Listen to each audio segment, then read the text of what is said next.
Every time she's in front of a camera, every time she gets behind a microphone, she always manages to just step in it.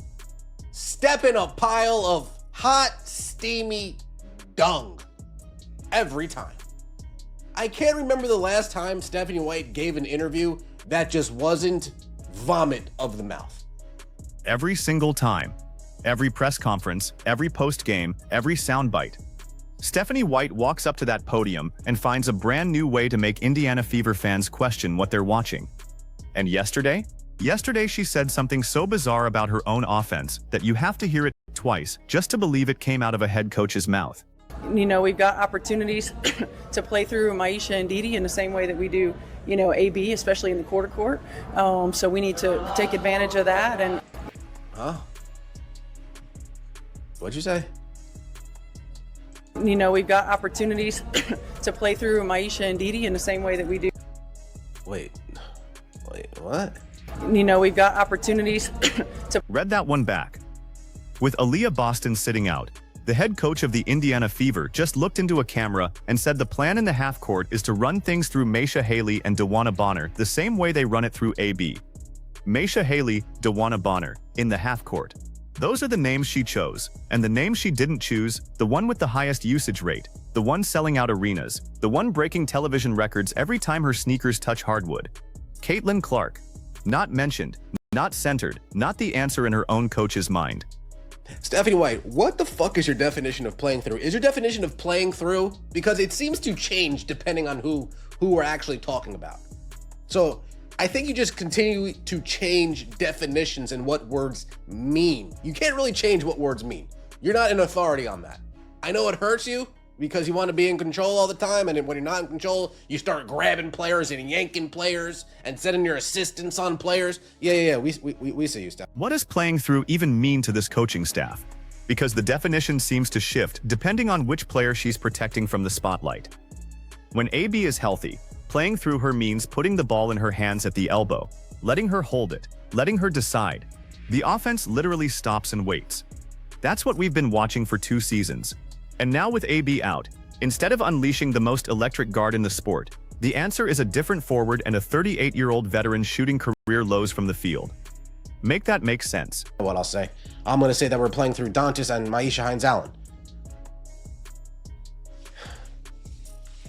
Can you just give credit to your best player, please? Can you do that? Is it really that difficult? Is that tough? Is that hard? Your inability to actually change is why Alyssa Thomas is coming out and saying this. On both sides of the ball. Yeah, we do that. I mean, like you said, we played, what, 2 years? Everything's pretty much the same, so... Damn. Here's the part that should genuinely concern anyone watching this team. Alyssa Thomas, a player who spent years competing against Stephanie White in Connecticut, came out publicly and said the Sun knew every single thing the Fever were about to run last season. Every play, every set, every counter.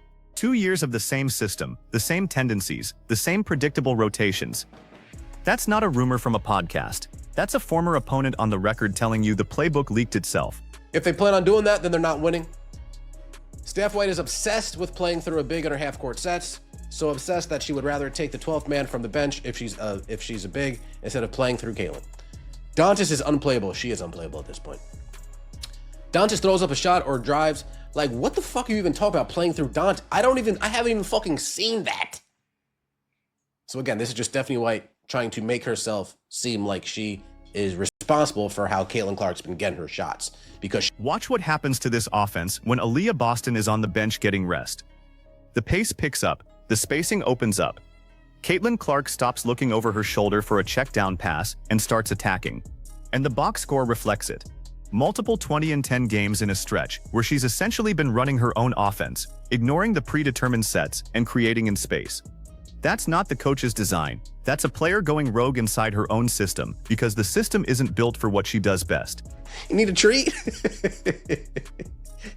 The malpractice squad. The Fever owner is the biggest clown letting all this go on. She's not even hiding it anymore. You got to be kidding me. She's the worst coach ever. Yeah, fire Stephanie White immediately.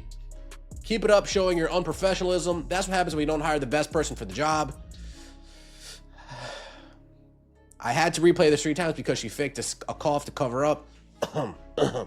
Folks, when I was sick, I wasn't even coughing like that. Now pay attention to the moment right after that quote. Listen for the cough. Watch the eyes drift. That isn't a sick day. That's a coach physically reaching for something to fill the space because she knows the answer she just gave doesn't hold up. And the fan base noticed. Comment sections lit up. Longtime supporters openly questioning why a franchise with the most marketable player in women's basketball history keeps insisting on running her game through a 38-year-old forward shooting under 30% from the field. And how she plays.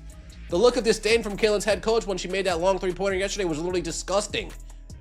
Damn. We were supposed to be on a 4-0 run right now. We lost 2 winnable games, no thanks to your pathetic roster construction. Get her a center, Amber, and stop drafting guards. Yet I believe your coach wants her to play like a boring old motion offense and not let her run the style she thrives in. This front office is getting cooked at every turn. And I'm here for it. And then there was the look. Caitlin Clark drains a deep three, the kind of shot that travels around the world on social media within an hour, and the camera catches the head coach's face on the sideline. No smile, no clap, no acknowledgement.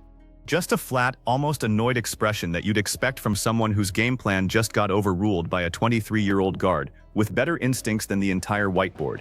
So let's actually unpack what's happening inside this organization, because the more you look at the timeline, the harder it becomes to defend.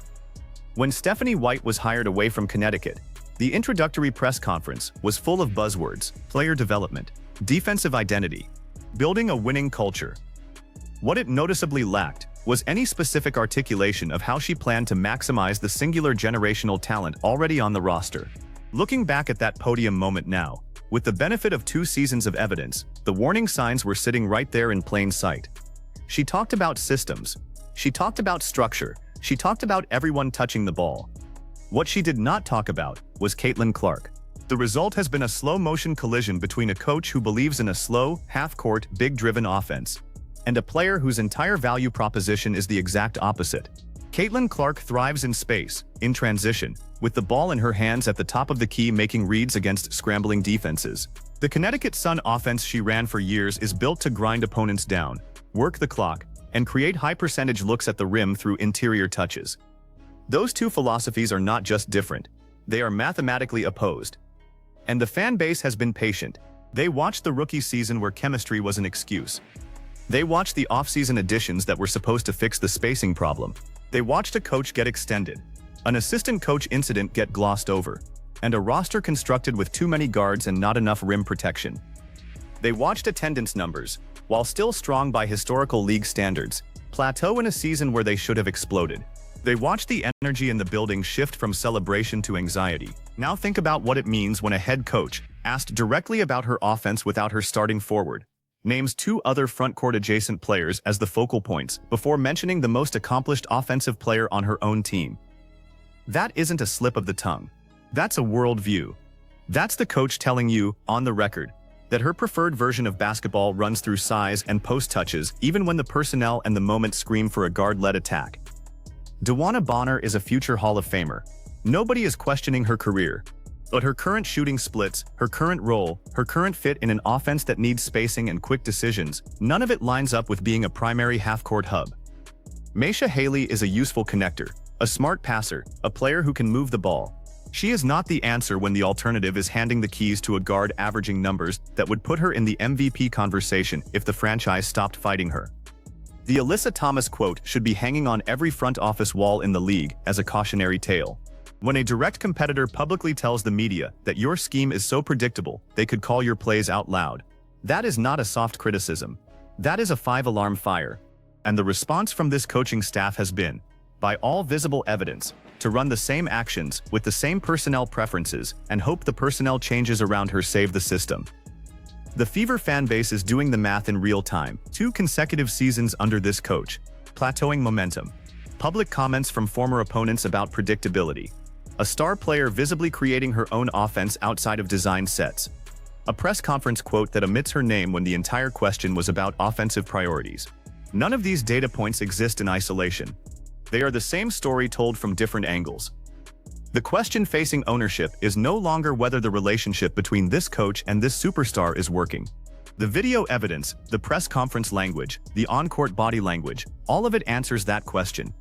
The real question is how much longer the franchise is willing to let the most valuable asset in women's professional sports play in a system her own coach refuses to build around her. Because here is the uncomfortable truth that nobody inside the building wants to say out loud.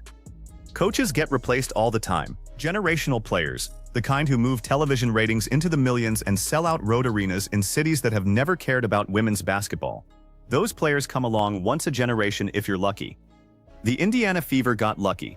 And right now, in real time, they are watching their head coach respond to that luck by insisting on a half-court motion offense that runs through everyone except the most lethal scorer in the league. So I want to hear from you in the comments. If you owned this franchise, if you were the one writing the checks and watching attendance and reading the post-game quotes, what would you do tomorrow morning? Do you give Stephanie White the rest of the season to figure it out, knowing the playbook is already public knowledge across the league? Do you make a mid-season change and risk the optics? Or do you do what the fan base is already doing and admit that the fit was wrong from the introductory press conference? Drop your answer below, like the video if you want more breakdowns like this one, and subscribe if you haven't already. There's a lot more coming on this story, and it's not getting quieter anytime soon.